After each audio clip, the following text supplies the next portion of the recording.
Well, hello everybody. Danny back from Deep South Homestead on Porch Time. Again today, guys, it's kind of getting warm out here. The sun's going to be on me here in a few minutes. I had to wait up into the day to actually make this video. This is Sunday. It's supposed to have been a really clear, hot day. Hadn't seen the sunshine all day. Sitting here a while ago, actually started showering a little bit, so I had to wait because I didn't want the rain beating against the tin. So much for the weather being accurate. And actually been cloudy, humid, but it's not been, the heat's not been as bad as I thought it was going to be today. So that's a blessing. That's truly a blessing. Wanda and I have been going around on the farm this morning, kind of taking care of a few things that needed to be taken care of. You know, that's the thing about living a homesteading lifestyle. Every day of the week, something has to be done. You can't just say, today I'm going to do nothing, or I'm going to leave and go somewhere and do nothing today. That cannot happen on a homestead. But because, well, one thing, we have cows and chickens and rabbits, and, you know, we have all the food stuff that has to be watered, or something has to be done to it. It has to be picked or something. Almost 7 days a week. And I can't complain about it because it was and is our dream. We have always dreamed of owning a place like we have here, and we've always kind of envisioned or dreamed of having a really wonderful food production and having a place that was as self-sufficient as we could possibly get it. I mean, that's been our dream. And yet, sometimes it seems like it can get to be overwhelming. And if it's not handled properly, the answer to that is yes, it can get to be overwhelming. And you know, the Bible actually talks about stuff like this. You know, that's the one thing about the Bible being the living word of the living God, is that it actually talks about every aspect of human life. You know, and that's what I just love about it. Yeah, and sometimes I get around the right people, I just can't shut up, and they can't shut up with me. We just get to bantering back and forth about the things that's in the Bible and that we didn't really think about was even in the Bible. And it's amazing how people can bring things to light when you look at it. And it's just amazing to me.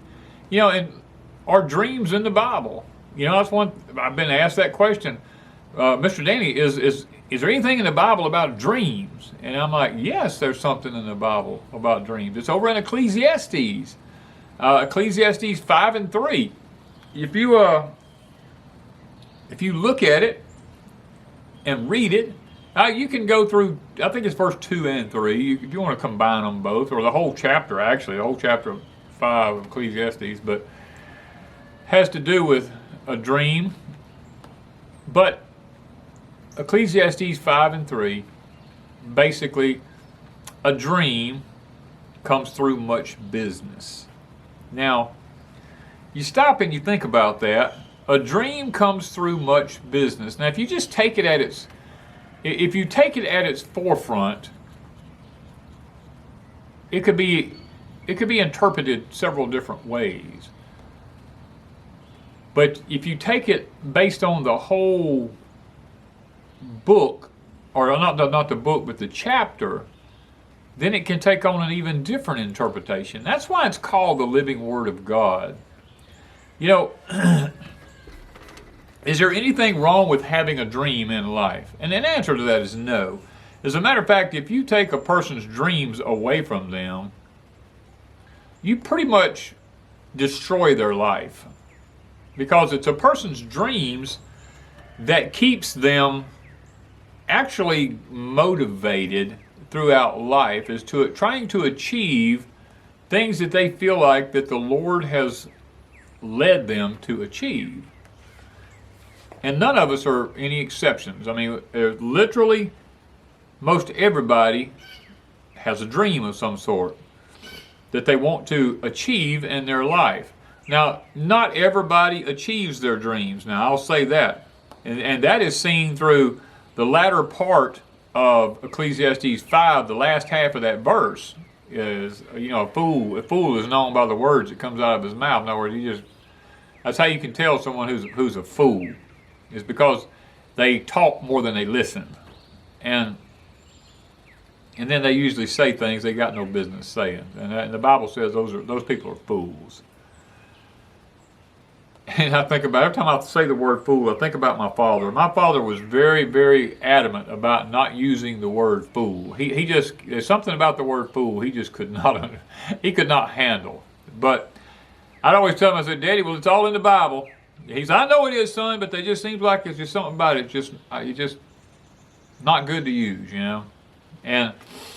But that's neither here nor there. But dreams are one of those things that can make you or they can break you. The scripture teaches us, to whom much is given, much is required of that person. With much wisdom comes much sorrow, as Solomon tells us, or the preacher, whatever you want to call him. And you stop and you think about that. The more you know, the more sorrowful you become. I'm living proof of that. Because literally, there's things I know I wish I didn't know. I don't go around talking about them because it's nothing really good is going to come out of them. All they're going to do is cause anxiety and stress on people that are already stressed enough. Let's just say that. I mean, if you go over to Proverbs 6:16, and the Lord talks about things that He just literally hates. And one of them is stirring up strife and, things like that. I just don't like that, I don't like being that kind of person. I don't like going around being like he's talking about here in Ecclesiastes chapter 5 and verse 3. I don't like it where he talks about a fool just runs off at the mouth and he's always saying stuff, because sooner or later you're going to say something that you regret. And if let's just say you are privy to information that is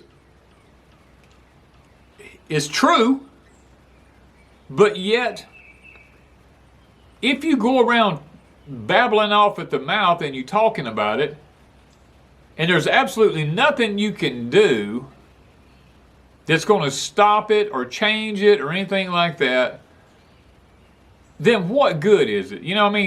The Apostle Paul in Scriptures talks about 10 words, or I believe it's 10 words spoken in a known language is better than 10,000 spoken in an unknown language. And there's wisdom in that. There's a lot of wisdom in that. My daddy used to tell me, he said, son, give me 2 men who know what they're doing, and I can do more than a team than 20 men who don't have a clue about what they're doing. And my daddy had a philosophy. 10 men or to be able to do the work of a dozer in the day. And I would always tell him, I said, Daddy, there's no way 10 men can do the work of a dozer in a day. He said, if they're in sync with one another, 10 men should be able to accomplish almost as much as a dozer can in a day. And my dad believed we were like machines. You literally, you work from can to can't. He had a saying, and I was sitting here trying to remember it. I'm trying to remember how my daddy used to say it. Good Lord have mercy. Many times I heard that. We go to work when it's daylight enough to see how. We eat when we get hungry. And any fool can tell when dark comes. I think I've got it right. I think that's the way he used to say it. And that's exactly what he believed. I mean, he was up and out the door at 4:30 in the morning, and you didn't see him until dark in the afternoon, and he was a workaholic. The man just was as tough as nails, But he had a dream. because see, he grew up in an alcoholic family. His daddy was an alcoholic. Got saved later in life, but nevertheless, when he was a young man, his daddy was an alcoholic. And he fell off of a load of pulpwood, my grandfather did, and broke his leg during the Great Depression because he was drunk. And my daddy at 12 years old had to go to work pulling the other end of a cross-cut saw. 12 years old now with grown men on the other side. My dad had to go and learn to saw logs. And he said we sawed logs all day long for 50 cents a day. And if you didn't cut 100 trees a day, you didn't get your 50 cents, you know. Because, and you didn't complain. Because if you did, you were fired and there was another man standing there waiting to have your job during the Great Depression. So, my dad had a dream after that. My dad, he said, if I ever get where I can afford to have my own business or do my own thing like I need to do, I'm never living like my daddy lived. And that was his dream. Now, was that a bad dream? No. But did my dad's dream encompass things that probably wasn't good? And the answer is yes. My dad, till the day he died, would not eat leftovers from food, because that's all he had in the Great Depression was leftovers from day after day after day after day. They just added more water to the pot, you know. And he just made himself a vow. He said, when I get old enough to have my own money and do my own thing, I ain't never eating leftovers again. And he died at 86 years old, and he still had that same mentality when he died. And same thing with the property that I own here right now. The elderly gentleman that owned it ahead of me. I was here one day visiting with him. This has been probably 35 years ago, maybe 40 years ago, probably close to 40 now. And I looked out in the yard out there by the old house up here, and he had a big old pear tree then standing there, and the ground was covered up with pears. And I was like, man, what you gonna do with all them pears? He said, not a thing. I said, well, why did you plant the tree? He said, I didn't. I said, well, you're not gonna harvest the pears? He said, nope. He said, they can lay there and rot, unless you want them. He said, you can go get them if you want them. I said, well, why not? He said, son, when I growed up in the Great Depression, he said, I had pears for breakfast, I had them for dinner, I had them for supper, I had them for breaks and snacks, and everything. He said, I got so sick of pears, he said, because we'd eat pears days on end. As long as there was a pear on that tree, where we used to live at, he said, that's all we ate was pears. He said, that's the only food we had. He said, and I swore if I ever got where I could have my own food, I'd never eat another pear. He said, I don't care if every one of them rots. And, you know, I've never been through that, so I don't know why they feel that way. You know, I mean, I can only speculate. But when you dream a dream, like Wanda and I, our dream is to live this homesteading lifestyle here.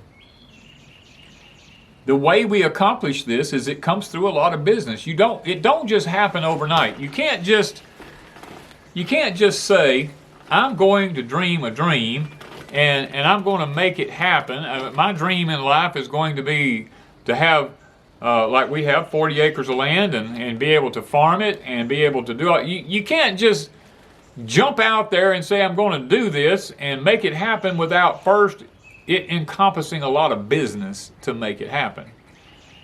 Now that's one way you can look at that verse in the scriptures. But now I'm going to also give you another way that you can look at that verse in scriptures. Another way you can look at it is that you can get so bogged down in your daily life, you can get so busy in your daily routines, in your daily life, your daily jobs, your just everything about daily life, you can get so bogged down in it that at night you begin to have dreams, bad dreams. You begin to have bad dreams because you cannot clear your conscience enough because of the stress that you're living under. It has literally it is literally dominating your life. Your daily routines is dominating your life to the point where you cannot escape it. Literally, when you get up, you're like a, how to say this? You're like a robot. I mean, you just get up, you take a bath, you get dressed, you eat your breakfast, you're out the door, you go to a job, you work some people work 8 hours. I used to work 16 hours a day. Some people work 12 hours a day. Some people work 4-day shifts or whatever. 3, 4, 12-hour shifts. I mean, however your work schedule is. You work that, you come home in the afternoon. Most people throw their feet up in a recliner, turn the TV on, and they sit there and watch it, and then they get up and they eat, they go take a bath, they go to bed, they get up the next day, they do the same thing over and over and over for 5 days out of the week. And then finally Friday's there, and everybody's like, man, Friday's here, Saturday I get to get off. And then Saturday they jump up and they go, well, today I got off, I can go do this. And they jump in a vehicle and they run, and they go here, they take the kids there, they do this, they do that, and they come home and they're totally exhausted. And Sunday comes around and they're like, all I want to do is just sleep all day, and that's what they do. They just lay around and sleep, and they just do nothing all day, and Monday comes around, they do it all over again, and they talk about how stressed out they are. I just got to get away from here. I just got to go on a vacation. I just need to go away and go somewhere. And then you go on a vacation. And after about 3 or 4 days on a vacation, you're like, man, I just want to go back home. I can't wait till I get home. And my daddy was the world's worst. Bless his heart. We'd be off thousands of miles somewhere in the country, and he'd go, I'm ready to go home. After about four days, he said, I'm ready to go home. And you wasn't no driving, staying at a hotel and then getting up the next morning driving on home. No, my daddy would drive 24 hours straight just to make it back home. He didn't care. He's ready to come home. He's ready to come home. And then you get home and he's like, well, I got to get back up tomorrow and go to work. And the stress just, we think we're living a stress-free life when we go to take all these vacations and all that. And the first day or so might be a little stress-free. But after about 3 or 4 days of it, you kind of just get frustrated and you're ready to come back home, because then you got to know you got to drive all the way back home, and you're ready to just come home. And then when you get home, you're like, oh, I'm so glad we're back home. And then you were just 3 or 4 days earlier, you were just glad you left home. And I've never understood the concept of someone in the world we live in today spending, I don't know, I was in the construction business. I built $1 million homes, but I think that, excuse me, I think the average house now is around, in my part of the country here, is around 200,000 maybe. So I can't figure out why anybody would spend $200,000 on a house, or even more than that on some of these houses. And they can't wait to get away from it. It's your biggest investment in life for a lot of people. A lot of people, buying a home is your largest investment in life. And you can't wait to get away from it and go somewhere else. That just blows my mind. Since we've moved over here to Pecan Grove, my camp house I built is not fancy. It looks nice. Don't get me wrong, it looks nice. It's all wood, but it's not like these $1 million homes I built. It's not like Deep South Homestead. The house I built at Deep South Homestead is a country Victorian home. And very elaborate, a lot of ornate molding and all kinds of stuff all throughout the house. I don't even know what I was thinking when I built that house. It wasn't me. But nevertheless, this is not fancy here, and by no terms. But you know what? It's my dream. It's mine and Wanda's dream. We sit back and talked about Deep South Homestead and about how big and beautiful that home is, and it is. It's a big, beautiful home. But it's not who we are. And when we bought Pecan Grove, we talked about what we wanted to build over. Now there was a house on the property. It was built in the late 1940s, early 1950s. It was a block house, and somebody had bricked around it and done a facelift on it. They went inside and done a lot of work inside, rewired it and stuff like that. But I told Wanda, I said, Wanda, I don't care how much new lipstick you put on it, it's still a very old home, And I said, there's probably a lot of hidden issues in it. I would rather just use it for storage and outdoor or canning kitchen, stuff like that. I would rather do that and build a new camp house and get what we want and build it the way we want it rather than having to settle for what somebody else built, because I have never lived in a house that somebody else built. I've always lived in a house that I built myself. And I told her, I said, I don't want to be any different in my old age than I was when I was younger. I said, yes, I'm 60-something years old, and to build a whole house by myself would be a chore. But I told her, I says, I'm up for the task. And I've used a little help along. Chris has helped me with it a little bit. And the elderly man that used to live in the brick house I was just telling you about, since he's gone, he helped me occasionally. He was in his mid-70s. He could only do so much, but he would come down occasionally and hold a board or whatever, But mainly it was just me and Wanda. And like I said, Chris would come occasionally and help us do things. But guys, we accomplished our goal. Now, am I through with it? No, I still got one whole room in it that ain't even been done nothing to. I still got all the trim work to do in it. I mean, there's lots to do. All the flooring's not down in it. But I'm okay because it's the journey. It's the dream. We're building our dream. We don't believe in borrowing money and going in debt to buy a home. So we just pay for stuff when we get it. Mr. Mickey would bring us, we'd call Mr. Mickey from Hills Mill Homestead and say, Mr. Mickey, we need 1,200 linear feet of 1x12 poplar, number 1 poplar. And Mr. Mickey would say, okay, when I get it cut, I'll let you know, and I'll bring it and deliver it to you, And we would pay him for delivering it and everything, and pay him for the lumber. Because where I live at here, it's very, very difficult to get number 1 poplar that doesn't have a lot of compression wood in it and stress that makes it warp and twist and all that kind of stuff. So we got a good bit from him, and we did find a gentleman out here not far from us now, Mr. Robert. He does cut some old heart poplar from out of the swamps and stuff like that. That's ancient. I call it ancient poplar.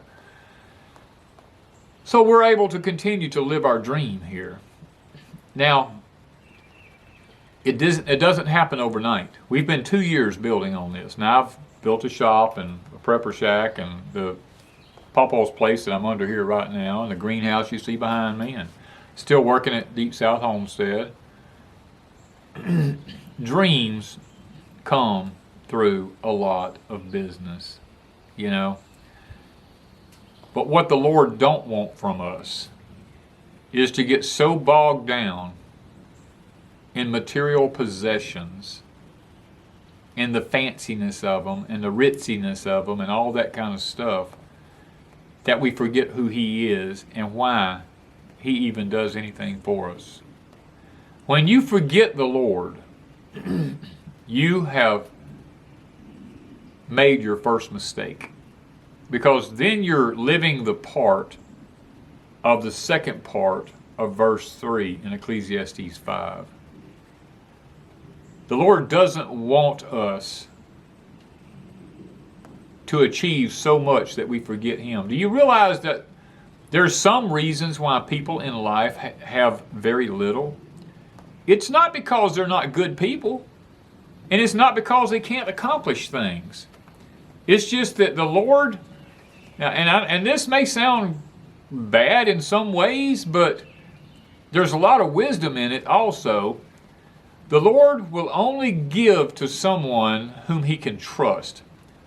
Because remember a while ago when I said, to whom much is given, much is required? If the Lord gives you a lot and you forget him, why would he want to give it to you if it's going to make you forget him? He's not going to. He's going to withhold from you.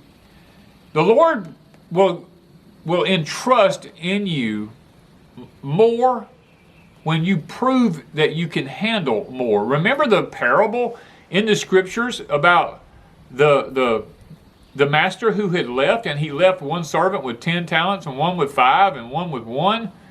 And the guy who had 10, he come back, he doubled it. The guy who had 5, he came back and he doubled his. But the guy he left with 1, he took it away from him and gave it to the one with 10 because he hoarded it. He didn't do anything with it. He didn't make any extra money with it. He didn't do anything. He said, Lord, Master, I was afraid that I might lose it and you'd be upset with me. And the master said, you know what? He just took it away from him and give it to the other ones.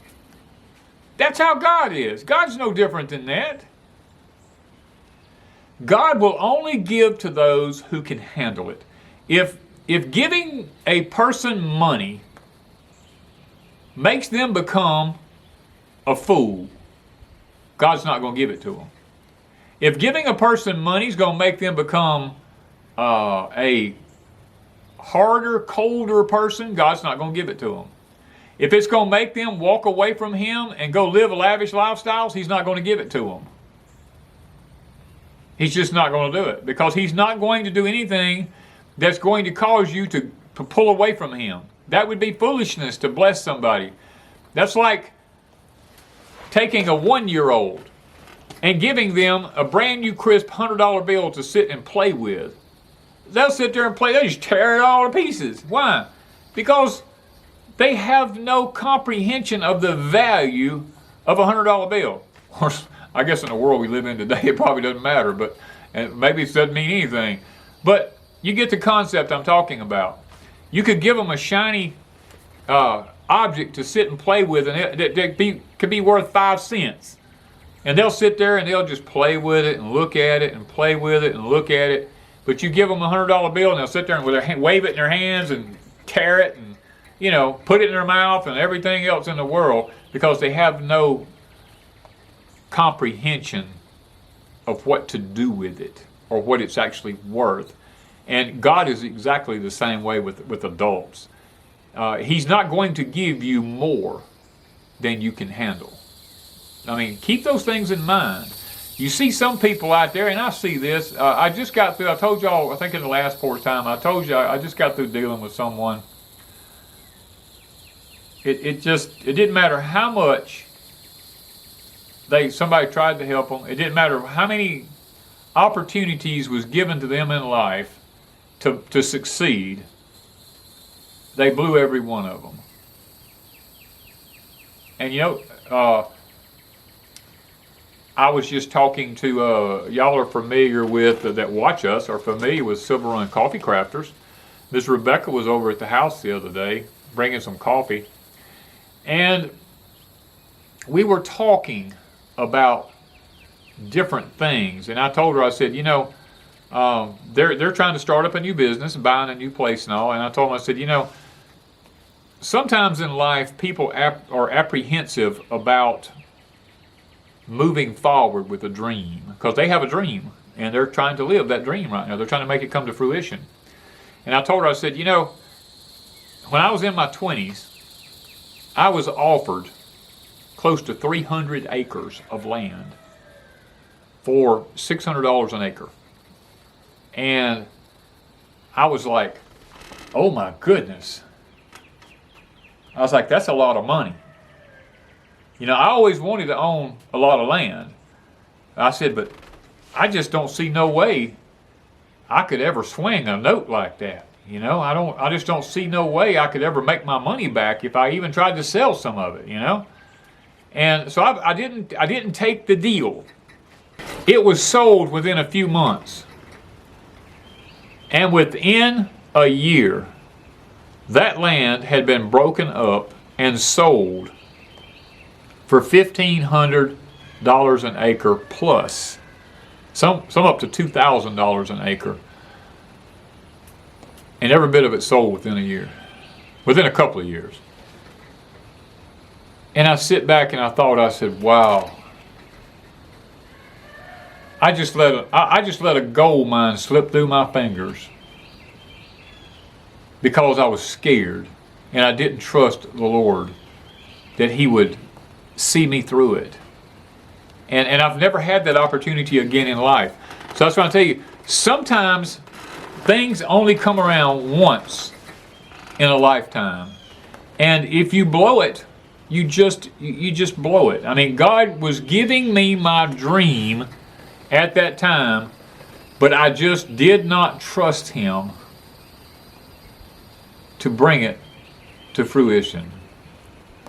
And I've never had that opportunity again. You know, I've always wanted to own at least 100 acres of land.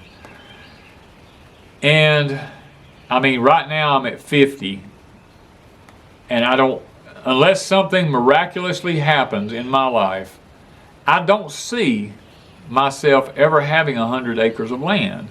I still pray that the Lord would allow me to achieve that dream that I have.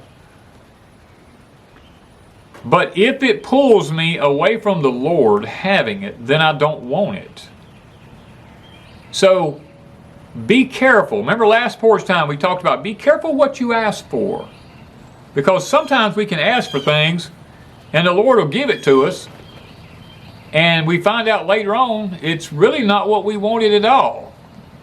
And that's always been my prayer. I was like, Lord, you know, I'd like to have this, or I'd like to have that.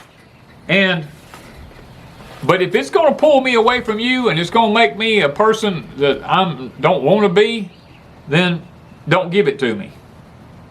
But if it'll make me a blessing to someone else, then I'd love to have it. And I think that's what the Lord wants us to do. So be careful when you dream your dream, that it's not the kind of dream that's going to pull you away from the Lord, but it's the kind of dream that will actually draw you closer to the Lord and allow you to take that dream. Because you see, the one thing we forget about is here upon this earth, we forget about the simple fact that when we go and earn a paycheck, God doesn't give us that paycheck for our own benefit. The Lord gives us financial resources so that we can take care of our family and bless others. That's why He blesses us. And we have to remember that. That's why you see Wanda and I being as giving as we are, is because if the Lord blesses us beyond what we need to survive, then we like to take the bounty and we like to bless others, because that's what I believe the Lord would have us to do. Not go on a vacation, or not to go out and eat and do all these kinds of things if we have extra money, but to figure out a way to bless others. You know, it's kind of like if you watched our live stream the other night, we set into motion something on that live stream that's going to allow us to be able to bless people for quite an extended period of time. But if you don't know what it is, then you're not in on the blessing. That's why you have to almost watch every video we put out in order to be in the blessing. Because we may stop right in the middle of a video and say something and then continue on with the video, and those who were there when we said it can get in on the blessing. You know, I mean, so that's kind of, that's just the way the Lord has allowed us to be able to use what He's blessed us with to bless others. You know, because we're not into the giveaway stuff. We don't just give away to be giving away. We try to honestly bless other people with what the Lord has blessed us with. So Guys, take your dreams to God and ask Him, Lord, is this just my dream? Or is it both our dreams? You know? That would be the way I would ask it if it was me. You know, I mean, my dear friend, Ms. Lippy, I was watching her here a while back, her and Mr. Buddy putting in their raised, or their container garden. And as I watched them put that container garden in, I told Wanda, I said, Wanda, have you seen this? And she said, yeah. I said, oh my goodness. I said, Ms. Lippy is blowing it out of the park, you know? I said, look at that container garden. I said, it puts mine to shame. And I said, but you know what? I'm happy for Ms. Lippy because she's got a disability. And this container garden helps her to be able to live her dream of providing food for her and Mr. Buddy. And I just get all excited about it because I told her, I said, man, I love it. I look at the way she has it set up and everything. And I told Wanda, I said, why is it that her channel is not blowing it out of the water? I don't get it. I said, this lady is showing how to grow your own food. And she does, look, I love this girl. She can cook like you ain't never seen nobody cook before. And yet, people just don't care, seems like. And I told Wanda, I said, I would die to have that container garden. You know, I said, look at it. I said, mine looks like crap compared to hers. And I looked at the effort that her and Mr. Buddy put into it. And I was like, now there is two people that's living their dream right there. And God is blessing them. They raise a lot of food, you know. And she's able to can a lot of food and put up a lot of food. And I'm like, as we age and we start getting, every one of us is going to have a disability. I don't care who you are. You're not going to be perfect in health all till the day you die. It's just not going to happen. You need to start paying attention, guys, to channels like that who have ways of gardening with disabilities and stuff like that. Wanda and I, you know, we're trying to mimic some of that stuff because we're getting older. I mean, I ain't no spring chicken no more. I got to get out there. It's a whole lot easier for me to stand up and pick stuff than it is for me to get out on the ground and pick it. You know what I mean? We got to use some sense. As we age, we got to learn to, like this high toner you see sitting right here behind me. You see them Vago beds right there? It's a whole lot easier for me to stand up on them 17-inch Vago beds, or I got a stool that's like, well, all benches are 16-inch high usually. I can sit there on a 16-inch high stool and I can pick anything in that high tunnel. Literally pick anything in there, just about, except my grapevines that's up high. I gotta get up there to get them. But everything else down there is where I can sit in a stool and pick it if I have to. I mean, we've got to start living the dream. You know, and guys, take your dreams to the Lord and say, Lord, this is what I desire. Who's the guy in the Bible that everybody misses? Oh, Jabez. There's a prayer of Jabez in the Bible. He told the Lord, he says, Lord, enlarge my territory. And you know what? The Lord did. That's over in the Old Testament. Google it. You'll find it. It's over in the Old Testament. I'm not going to tell you where it's at. I want you to hunt it. It's stuck right in the middle of a bunch of genealogy. And if you didn't read the genealogy, you missed it. You just totally missed it, you know. It's a really good verse. Go check it out. The prayer of Jabez. It's in the Bible. And guys, the Lord has a lot to say about dreams. So take your dream to God and ask Him to help you make it come to fruition. Thank you, guys, from Deep South Homestead.